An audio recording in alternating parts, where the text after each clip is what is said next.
नमस्कार दोस्तों मैं सरिता आपका अपने इस चैनल पर एक बार फिर से स्वागत करती हूँ। दोस्तों, ऐसा कौन सा व्यक्ति है जो जीवन में सफलता प्राप्त नहीं करना चाहता? ऐसा कौन व्यक्ति है जो ये नहीं चाहता कि उसके जीवन में उसे वो सब सुख और सुविधाएं मिले जिनका इच्छा या जिनका ख्वाब उसने कभी देखा होगा। हर एक व्यक्ति अपने जीवन को बेहतर बनाना चाहता है और अपने जीवन में सभी प्रकार की सुख और सुविधाओं का आनंद उठाना चाहता है। हर एक व्यक्ति की कुछ सपने होते हैं, कुछ गोल्स होते हैं, कुछ वो चाहता है कि वो अचीव करे। लेकिन उसमें से कुछ ही लोग ये काम कर पाते हैं और कुछ असफल हो जाते हैं, नहीं कर पाते हैं। तो ऐसा क्यों होता है? जो लोग अपने गोल को अचीव कर लेते हैं, उस सफलता के शिखर तक पहुंच जाते हैं, वो लोग ऐसा क्या करते हैं जो बाकी लोग नहीं करते और जिस वजह से वो फिर असफल हो जाते हैं। उन्हें सफलता नहीं मिलती, उन्हें असफलता का सामना करना पड़ता है। दोस्तों, आज हम इसी मुद्दे पर बात करेंगे, इन्हीं टॉपिक्स को उठाएंगे कि आप कैसे जिए जिससे कि आप सफल हो जाएं। देखिए, सांसें सभी की उसी तरह चलती हैं। भगवान ने सभी को एक प्रकार की मिट्टी से बनाया है, लेकिन कुछ ऐसी चीजें हम लोगों के अंदर होती हैं जिन्हें हम अपनाकर अपनी दिनचर्या में उन्हें अपनाकर अपने जीवन में अपनाकर हम अपने जीवन को सफल बना सकते हैं। हम उस मकाम तक पहुंच सकते हैं जहां तक हम चाहते हैं जाना। तो चलिए, सबसे पहले मैं यहाँ पर बात करने चाहती हूँ आपके विचारों के बारे में कि आपके विचार कैसे हैं, क्योंकि सबसे ज्यादा महत्वपूर्ण आपके विचार हैं आपकी सफलता की राह में। अगर आपके विचार अच्छे और बुरे हैं, ये दो तरह के विचार होते हैं, अच्छे या बुरे। अच्छे और बुरे का अर्थ पॉजिटिव और नेगेटिव। पॉजिटिव अगर आपके विचार हैं तो आपको सफल होने से कोई नहीं रोक सकता, और वहीं अगर आपके विचार नकारात्मक हैं तो आप शायद ही सफलता पा पाए। दोस्तों, आपके विचारों में वो शक्ति होती है, आपके विचार वो पावर रखते हैं कि आपको किसी भी ऊंचाई तक पहुंचा सकते हैं। क्योंकि अगर आपके विचार सकारात्मक हैं तो आप अपने गोल को पाने के लिए, अपने लक्ष्य को पाने के लिए बार बार कोशिश करेंगे, निरंतर प्रयास करेंगे, चाहे आपको कितनी भी असफलताएं मिले, लेकिन आप अपने प्रयासों को नहीं छोड़ेंगे। और दूसरी तरफ अगर आपके विचार नेगेटिव हैं, आप नकारात्मक सोच रखते हैं, तो चाहे फिर आप कितना भी प्रयास करें, आपके अंदर मन में ये है कि नहीं, आप नहीं कर पाओगे। तो आप में चाहे वो क्वालिटी है कि आप अचीव कर सकते हैं, आप में वो सारी क्वालिटी है, लेकिन आपके विचार जो है वो नेगेटिव है कि पता नहीं मैं तो कर पाऊंगा भी या नहीं, तो आप नहीं कर पाएंगे। आपके विचारों में, आपके सोच में वो शक्ति है जो आपको सफलता तक पहुंचा सकती है। तो सबसे पहले आपको जरूरत है अपने विचारों में सुधार करने की, अपने विचारों को सकारात्मक बनाने की।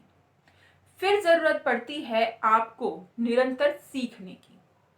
देखिए, समय परिवर्तनशील है। जो कल था वो आज नहीं है, आज जो है वो शायद कल नहीं रहेगा, कुछ और नया निकल के आएगा। तो जब हमारे पास कुछ और नया आएगा और हम आज को लेकर बैठे रहेंगे कि हमने तो ये सीखा था, हम तो इसी तरह से चलेंगे, ये सरासर गलत है। ये आपके विकास के रास्ते में बहुत बड़ी रुकावट है। आपकी ये सोच आपको रोक लेती है, पीछे कर लेती है। तो अगर आप आगे बढ़ना चाहते हैं तो आप जिस भी क्षेत्र में हैं, जिस किसी भी प्रोफेशन में हैं, वहां पर आपको ये प्रयास करना चाहिए बार बार सीखने का, जो नई चीज आ रही है उसे सीखने का। जैसे कि कोई भी इलेक्ट्रॉनिकल चीज है या कोई भी चीज जो आपके काम के लिए फायदेमंद है, उस चीज को आप सीखते रहें। क्योंकि जब आप सीखने की उत्सुकता आपके अंदर होती है तो आप खुद को निखारते रहते हैं, आप अपनी क्वालिटीज को और भी ज्यादा इम्प्रूव करते रहते हैं, जिसका असर आपके काम पर पड़ता है और आप बेहतर व्यक्ति के रूप में उभर कर आते हैं। हमेशा खुद को प्रोत्साहित रखें। देखिए दोस्तों, जब हम कोई कार्य शुरू करते हैं तो उस कार्य को शुरू करने में हमें बहुत ज्यादा जोश लगता है, हम बहुत ज्यादा जोशीले होते हैं कि हमें ये काम कर रहे हैं और हम इसे कर ही लेंगे। लेकिन जब हम जो हमने सोचा है उस तक नहीं पहुंच पाते, क्यों? क्योंकि हम अपने अंदर का जो पेशेंस होता है उसे खो बैठते हैं। हम सोचते हैं कि हमें बहुत सारी चीज़ें बहुत ही जल्दी मिल जाएँ, लेकिन जब वो हमें नहीं मिलती हैं, तो हम अपने आप को, अपने प्रोत्साहन को, अपने जोश को कम कर देते हैं, ख़त्म कर देते हैं। तो और हम अपने काम को छोड़ देते हैं। तो ऐसा बिल्कुल भी ना करें। बार-बार खुद को प्रोत्साहित करें कि मैं ये काम ज़रूर कर लूँगा, मैं इसमें सफल हो जाऊँगा, मैं सबसे बेहतर तरीके से इस काम को कर सकता हूँ। मैं सबसे बेहतर व्यक्ति हूँ जो इस कार्य को बेहतर तरीके से कर सकता है। अगर आप खुद के साथ ऐसी पॉजिटिव बातें करेंगे, तो आप हमेशा प्रोत्साहित बने रहेंगे। जब हम किसी कार्य को शुरू करते हैं, तो उस कार्य को शुरू करने में हमें कई सारी जो होती है ना असफलताएँ, वो देखनी पड़ती हैं, उनका सामना करना पड़ता है और कई बार इन असफलताओं से हताश होकर हम उस काम को छोड़ देते हैं और सोच लेते हैं कि हमारे बस की है नहीं, हम इसे कर नहीं सकते। लेकिन हमें ऐसा बिल्कुल नहीं करना है। हमें अपनी गलतियों से सीखना है। मेन पॉइंट दोस्तों ये है कि जब भी गलती हो तो उस गलती से हताश ना हो, निराश ना हो, बल्कि उस गलती को सोचें कि इस गलती में मैंने ऐसा क्या किया कि जिसकी वजह से मैं यहाँ असफल हुआ और आगे मैं ऐसा क्या करूँ जो मेरे से ये गलती ना हो और मैं सफल व्यक्ति बन पाऊँ।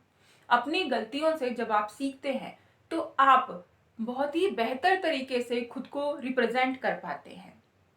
धीरज रखना, किसी भी कार्य को शुरू करने में जोश होता है, धीरे-धीरे आपका जोश खत्म हो जाता है। इसका कारण होता है आप अपना धीरज खो देते हैं। जब आप अपना धीरज खो देते हैं तो आप किसी भी काम को बेहतर तरीके से नहीं कर पाते हैं। लेकिन जब आप अपना धीरज बनाए रखते हैं तो आप किसी कार्य को बेहतर तरीके से कर पाते हैं। देखिए दोस्तों, किसी भी कार्य को सुचारू रूप से और उस लेवल तक ले जाने में समय लगता है। जब आप उस समय को अपने काम को नहीं देंगे तो आप अपना कोई भी कार्य नहीं कर पाएंगे। अपने अंदर धीरज बढ़ाएं। धीरज बढ़ाने के लिए, खुद को पॉजिटिव रखने के लिए आप कुछ भी बुक्स पढ़ें, आप वीडियोस देखें, आप कोट्स पढ़ें। इससे आपका धीरज बढ़ेगा और आपका लक्ष्य आपके काम पर रहेगा। अपने लक्ष्य पर ही अपनी नज़र रखें। जब हम किसी लक्ष्य को निर्धारित करते हैं, तो हम में और उस लक्ष्य के बीच में जो दूरी होती है, उसे हम जब तय करते हैं, तो हमें कई तरह की ऐसी चीज़ें मिलती हैं, जो हमें हमारे लक्ष्य को भटका देती हैं, हमें डिस्ट्रैक्ट कर देती हैं। हम सोचते हैं कि यहाँ तक हम नहीं पहुँच पाएँगे, हम कोई दूसरा काम कर लेते हैं। तो ऐसा बिल्कुल ना करें। आप अपने लक्ष्य पर ही अपनी नज़र रखें कि मुझे बस वहीं तक पहुँचना है, चाहे कुछ भी हो जाए, बीच में चाहे कुछ भी ऐसी सिचुएशन आ जाए, मैं खुद को नहीं रोकूँगा। कुछ समय के लिए रुककर आराम ज़रूर करें, लेकिन बैठे ना रहें, खुद को रोकें नहीं। जब आप अपने लक्ष्य पर एक नज़र रखते हैं और हमेशा अपने लक्ष्य को पूरा करने के लिए आगे बढ़ते हैं, तो आपको आपका लक्ष्य ज़रूर मिलता है। Last but not the least, कुछ पाने के लिए कुछ खोना पड़ता है। ये बात हम सभी बेहतर तरीके से जानते हैं कि जब हम कुछ पाने की चाह रखते हैं, तो उसके लिए हमें कुछ ना कुछ चीज़ का तो त्याग करना ही पड़ता है। अगर आप सफलता पाना चाहते हैं, अपने जीवन में सफलता के उस शिखर तक पहुंचना चाहते हैं, तो आपको कुछ ना कुछ तो त्यागना ही पड़ेगा। त्यागना पड़ेगा आपको आपका आलस, त्यागना पड़ेगा आपको आपका कंफर्ट ज़ोन, आपको त्यागना पड़ेगा अपना नकारात्मक पॉइंट ऑफ व्यू। जब आप इन सभी चीज़ों को त्याग देते हैं, तो आपको सफल होने से कोई नहीं रोक सकता। दोस्तों, आशा करती हूँ ये जानकारी आप लोगों के लिए काफ़ी फ़ायदेमंद साबित हुई होगी और आप लोगों को पसंद भी आई होगी। तो दोस्तों, अगर ये जानकारी आप लोगों को पसंद आई और आपको अच्छी लगी, फ़ायदेमंद साबित हुई, तो वीडियो को लाइक ज़रूर कीजिएगा और चैनल को सब्सक्राइब कीजिए।